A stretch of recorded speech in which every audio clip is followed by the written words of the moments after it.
Let's continue what we'll bring to you this morning, which is the front burners. And you know the show is segmented. We do have a policy discuss segment, which is what we will bring into you right now, where we'll talk about certain policy issues, look at the pros and cons of the policy. And the latest policy, I would like to call it the latest policy, or one of the latest policies in Nigeria now, is the launch of the General Multipurpose National Identity Card. Before this time, there have been talks about having a General Multipurpose National Identity Card that serves multiple purposes. So it's not just serving as an identity card. You could also use it for financial transaction. It's like having one card that serves as your ID card and also your ATM card. And it saves you the stress of having to go around in your wallets, in your bag, carrying more than one identity card. But also we would look at the feasibility of this GMPC, which is the General Multipurpose Card, serving multiple purposes given realities that have been experienced in Nigeria. I still have Dr. Idahosa Osamhanze and Krumale as my fellow anchors on the show. So they will be sharing their thoughts. You're welcome to share yours too when you go to a social media platform at Souk News and share your thoughts. You could also do that on the YouTube channel. Just hashtag FrontBurners and go ahead to make your contribution. This conversation started last year, Doc and when the National Identity Management Commission began the talks of converting the national ID card to a multipurpose card serving financial purposes and also being an ID card, replacing the need for carrying multiple cards.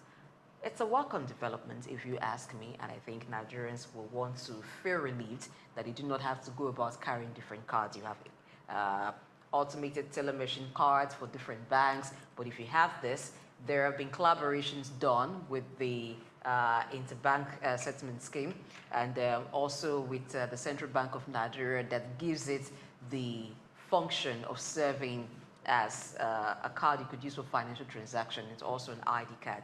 Well, but I foresee some challenges with this card, and I see it as a card that is carrying too much information and having too much power.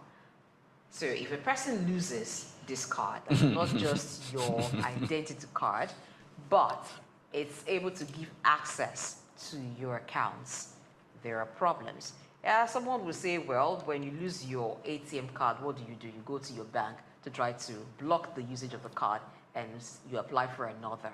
But even in the aspect of this card replacing the need for other cards, is it going to be a seamless purpose? We've seen where we've done registration for different purposes, and it seems to be like, why register for this, why register for that? If you want to register for driver's license, the same information that you would need to supply when you want to register or enroll for the national identification number, you would supply.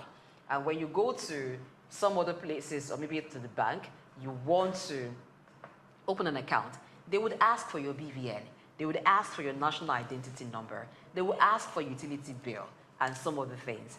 Is that to say in reality now, all of those things, because it's assumed that that GMPC carries all of this information, you would require that? Are we going to see that really practically happening?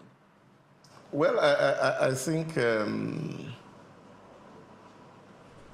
everything we do here seems like a rocket science, which is really very, very baffling for me as an individual. I have a United Arab Emirates residency card. My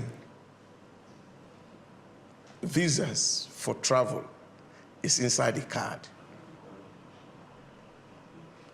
Every transaction I want to do with government is inside the card. They have an app that I can manage those information.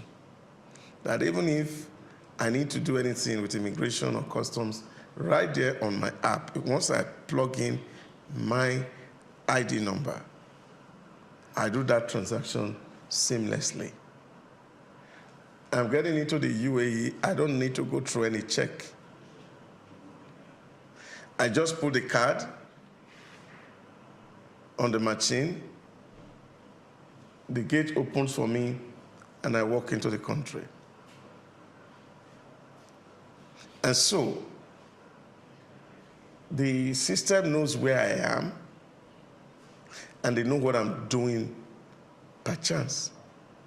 And that's why that environment is as safe as we see it today.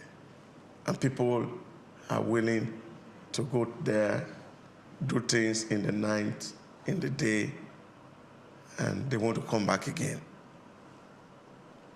India successfully registered over 1.3 billion people and gave everybody the Aadhaar card. And that Aadhaar card enabled all Indians to access all government services. And as a matter of fact, it was even done in such a way that the Aadhaar opens bank account for those who have not, the unbanked. And that's what we've been clamoring in Nigeria. Looking at this project historically, it was muted in 2006, prior to the census. And that was in Obasanjo region. And almost 20 years after, they are still talking about having a general multipurpose card. I remember when, of course, this last NIMSI started. In 2012, I went to queue. It took over 1 year for me to even get the card. And by the time I get the card, it was expiring the next year. And when I went back to say, oh, this card has expired, because at that time they told us we could use the card to do transaction in UBA, and there's some banks then. The card never worked. And when it expired, and I said, okay, I need to renew it. And I remember going back to them, and they told me that the card is not useful, that what was useful is the registration slip. You see, I don't know. National Orientation is speaking for NIMSI. I really wish that NIMSI is the one telling us all of this. And the operability of the card. Yes, itself. And how these things are going to work. So, and I don't think these are things we should be celebrating on the media. They are things that should be implemented with an announcement and said, okay, this is in operation, the website is ready. People can log on to the website and apply for their card and get it. So here we over-celebrate things that really do not, are not significant. How do we capture everybody? Because there's nothing we can do here in this country that will be of huge value until we are truly identified. But how far this will go is what we cannot sit down on this table to talk about. And I remember saying same last week that the only thing that I feel will be a lasting legacy for a Bola Tinubu regime for Nigeria is to ensure that every Nigeria born is captured on a database with an address. So I don't need to go and want to do my international passport. Then you're asking me to come and do biometrics. I want to enroll a bank account. You're asking me to come and do a biometric. I want to do a driver's license. You're asking me to come and do a biometrics. I want international passport. I'm doing biometrics. And these are just not necessary, especially with what AI and technology is doing in our world today. And I think we should just leverage it, invest a little in it, and ensure that every Nigerian, including those that are being born today, have access to that card. Because in the UAE, if you are born before you leave your hospital, your card is ready as a child. And I think this is necessary. So we'll be able to account for everybody who lives in this space. And then, of course, it will improve the security of life and property in our domain. Yeah, Pray. Doctor has talked about so many things, but one of them I want us to look critically at is the issue of data synchronization. So we have different agencies that collect data for very many purposes. The Board of Internal Revenue, they collect data for a different purpose. The banks collect data for a different purpose. NIMC, which is the Nigeria Identity Management Commission, collect data for a different purpose. Having one card that is a multi-purpose card, yet we do not know if that problem has been tackled, but previously what you find that having your national identity card doesn't stop you from producing all the documents you submitted before you got the national identity card or the international passport at different purposes. So this card is said to be one card that takes care of the need of other cards for government intervention. Share your experience and what are your concerns about this general purpose card? Okay, for me, I think it's good, but like it was said, it is long overdue. The Nigerian Interbank Settlement System, the Nigerian Identity Management Corporation, or Commission rather, and the Central Bank of Nigeria are coming together for this card. What happens to the electoral umpire? INEC. Yes. Collaborating. Okay. Yes. The reason why I'm saying that, probably even in more saner climate, maybe the voter registration is maybe it's not connected to their credit cards, or because those are handled by private institutions and organizations. However, all these are government agencies. And like you rightly said, the same information that is required for one agency is also required for the other agency. In fact, even if you want to renew your international passport, they will tell you to come over to recapture.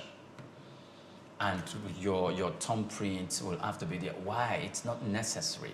Nigerians abroad find it very, very expensive to do their international passport when it expires, because it goes more than $900 and sometimes maybe $1,000. So the electoral umpire should have been inculcated, brought in.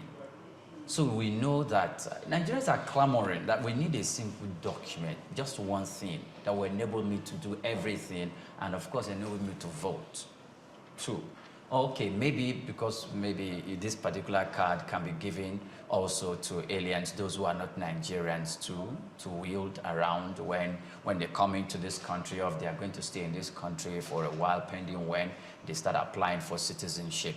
But even at that, the system can be designed in a way that these persons will be identified and removed from the voting populace, so that those who have the card will have the wherewithal to cast their votes without us waiting for another 500 billion naira or so, or maybe going to $1 trillion for it to be allocated to INEC again, in preparation for that, year in, year out, to bring in people. I know some people are 16, 17 now. Next year, they are going to be 18, which made them qualify to vote.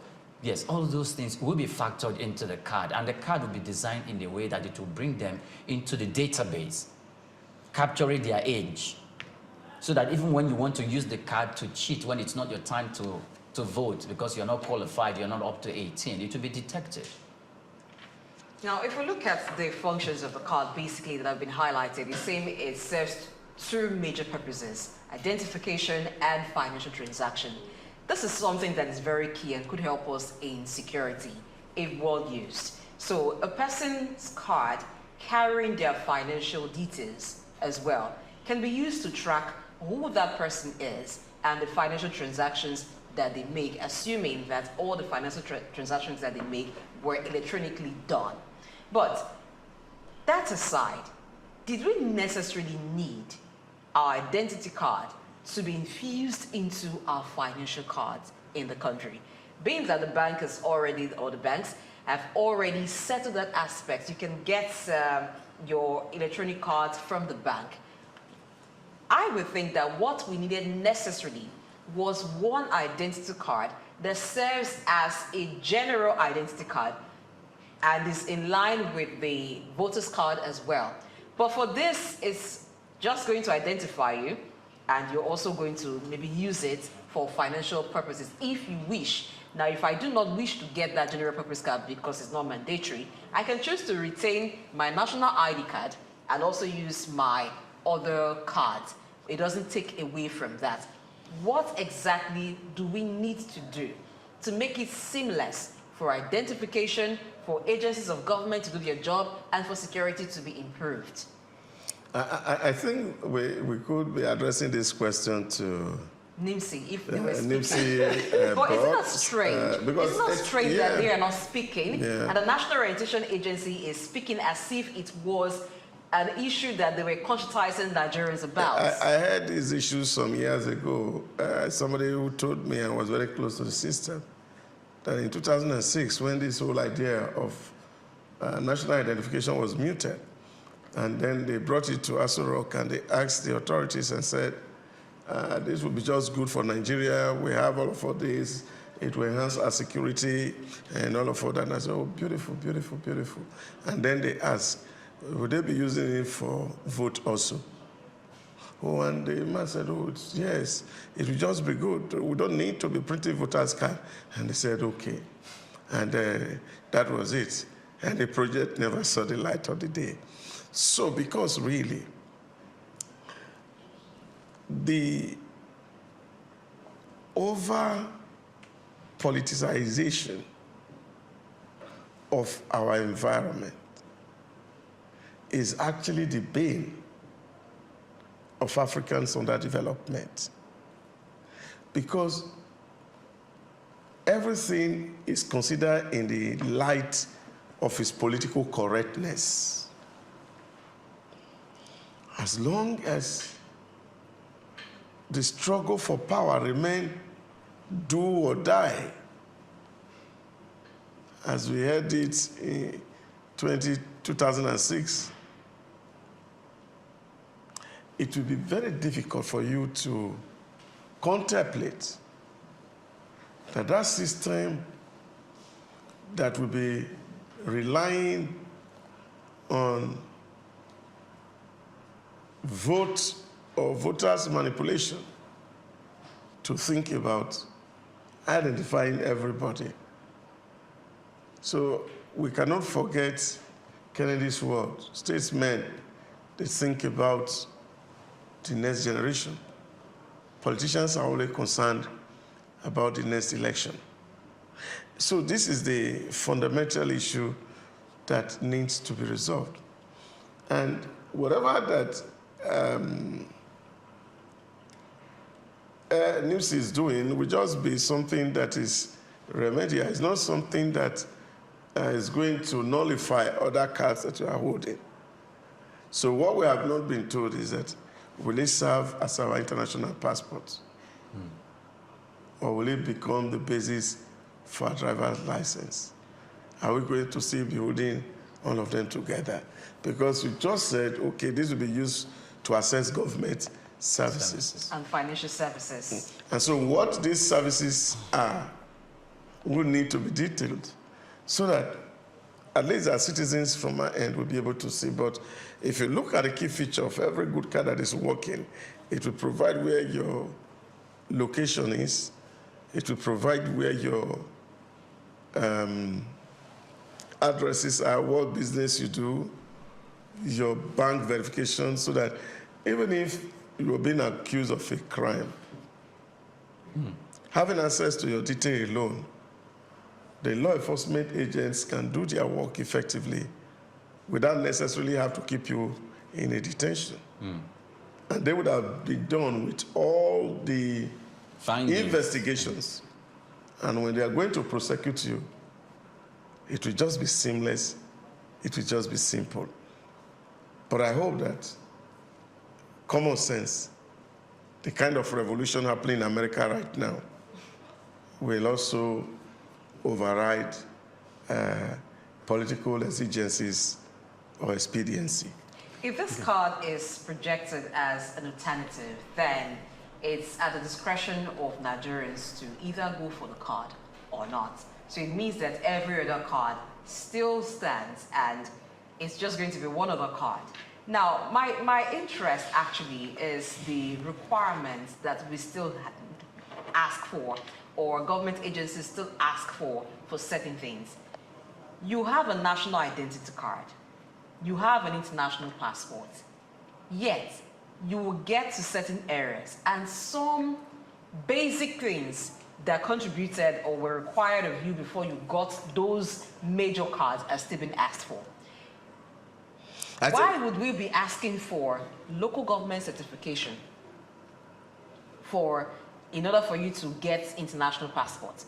Why would we be asking for driver's license when a person already has a national identity card? Now, this card, we've already looked at it, and NIMC is not telling us what interventions exactly it will do. And it's not as if they're also saying this card is mandatory. So if it's not mandatory, it's an alternative. Is it not just like a substitute? Does it serve the full, will it give the full benefits that could come from it security-wise if it's not something that is mandatory for every person to have? For those in the rural areas, would they be needing this general multipurpose card? Would they see it as beneficial for them? Now, if it's for those in the urban centers or those in the urban centers see the need to say, oh, I don't need to carry multiple cards, it just makes my baggage lighter when I carry only this card, so I don't need to carry multiple bank transaction cards. So how does that, at the end of the day, bring on benefits to Nigeria for the purpose for which this card was meant? Because I'm assuming that the NIMC has thought about different things before proposing this card. Is it just in line with global best practices that this card was invented? So how do they hope, or how do they plan to ensure that Nigerians get the full benefits of this card, which, by the way, they haven't told us? And this is what we were talking about yesterday: ownership, people being responsible, people who are saddled with responsibility, owning it, and standing to tell the Nigerian people what they need to know. Does NIMC need Nigerians to start calling them out to say, you have designed a card, but you have not come forward to tell us what that card can do for us? Why is another agency of government speaking for the agency that created the card in the first place? So it's about some agencies not living up to their full responsibility as and when they should. Okay, I think first of all, the fact that the National Orientation Agency spoke on it does not defeat the position or the fact that NIMC owns it and they have to do justice by speaking on it. It somehow does. The national, it somehow does. The job.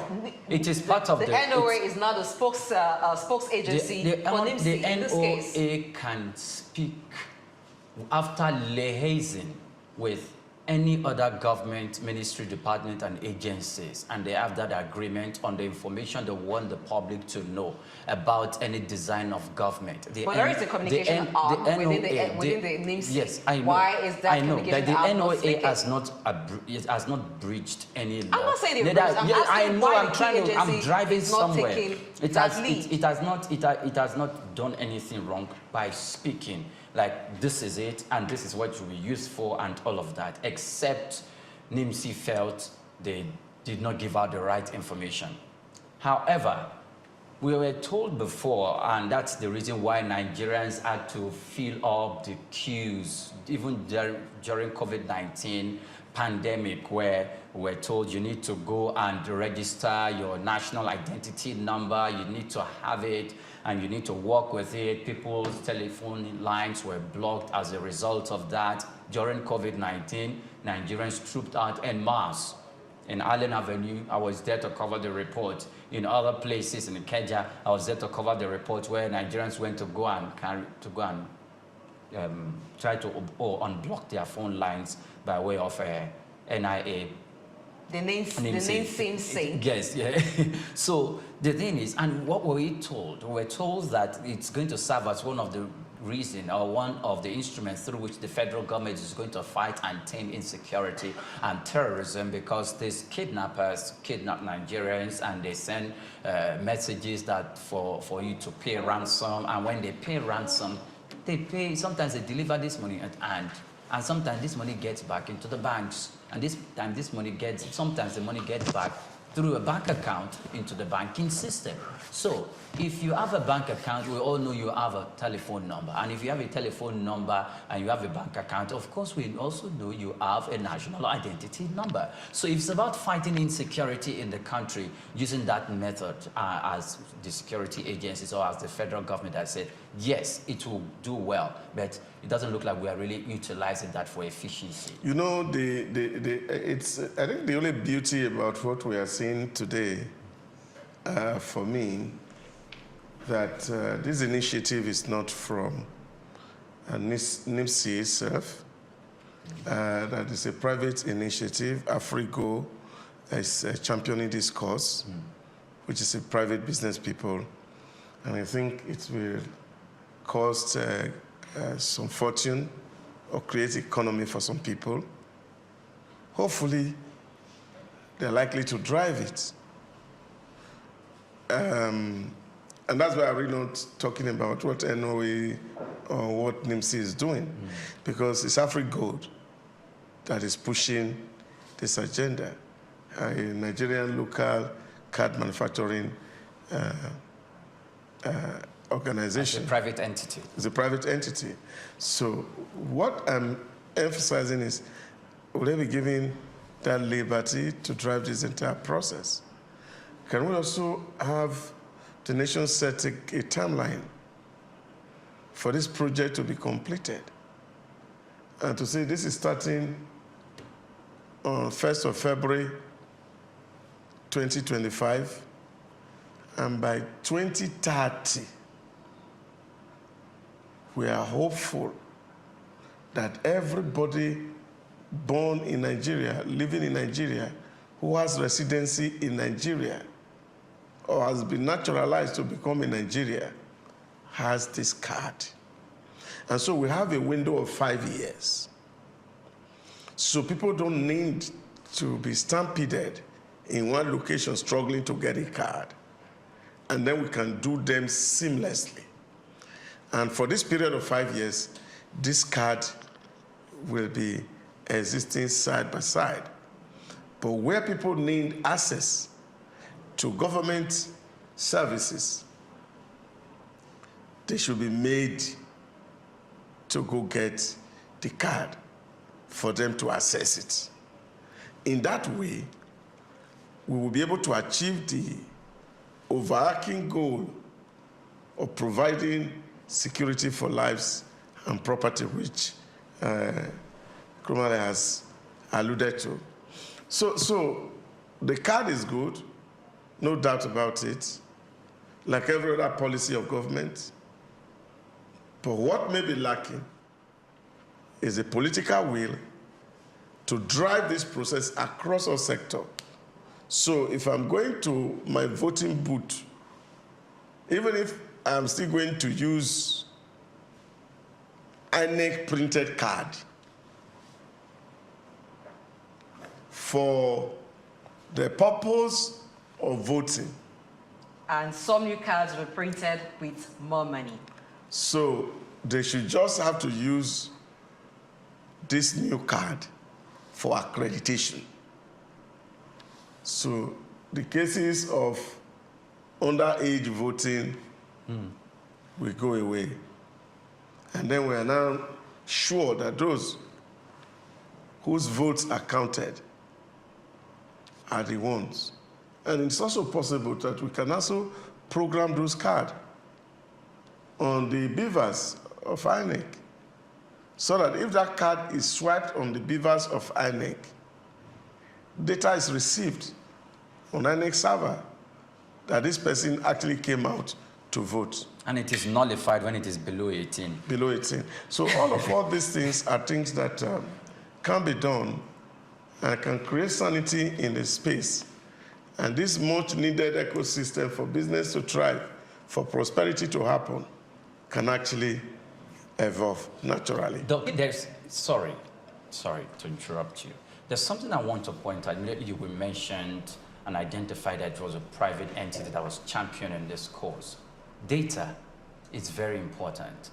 And most especially when that data has the name, the identity, the bank account, the phone numbers, the next of kin, how much you have in your bank account, and some other vital information that you don't want to get into the hand of just anybody.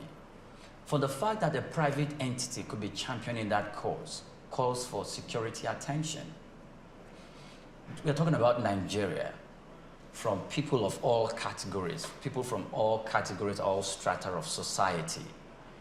It could be weaponized, and that is why it's only safe for the government to be the one who champions this cause. Because if you have important data, national data of your citizens, including the military officers, in the hands of a private entity, it's not good. Yeah, I haven't said that for you, because what you just said now is very vital, very important, and I hope that NIMC also look into that. But I want to believe that they too must have done their own vetting and looked into the chances of information, data being exposed to third party. So there should be some measures to ensure that this data is well protected. But I want to add to what Doc has said. You know, when you started, you mentioned that some of the things that are being done in this country, we do them as if they're rocket science. And that's true. But it doesn't have to be like it's rocket science. So, and that's what I was talking about, the benefits of this card. Because if you make it an alternative, then it's left to few persons. It means that other cards are still valid, and people still need to carry more than one card. So you have registration for a NIN ongoing, you have registration for the GNPC ongoing and side by side. But like you said, if we have a period through which we can phase out other cards, and then eventually the card being used will be the GNPC, it'll be very good. And I think it's very easy for every other feature of government intervention to be infused into this card. The good thing is it's a digital card. So they could make provisions for all of it. If you're given a card, make provision for driver's license and every other thing people would need. So if you're giving it to a child when a child is born, it's when that child gets to the age of having a driver's license and the child goes to the portal, registers there, and the registration number is just imputed into the card. It's like you keep upgrading that card, and it can be done electronically. So this is something that can be done seamlessly. But first, we need to have some synergy between all the agencies. And I think it's possible because if the CBN and the Interbank Settlement Center could do that seamlessly, could have this collaboration for that GNPC card, GNPC to come up, then they've shown to us that it is very possible for synergy to happen, so that it is well done.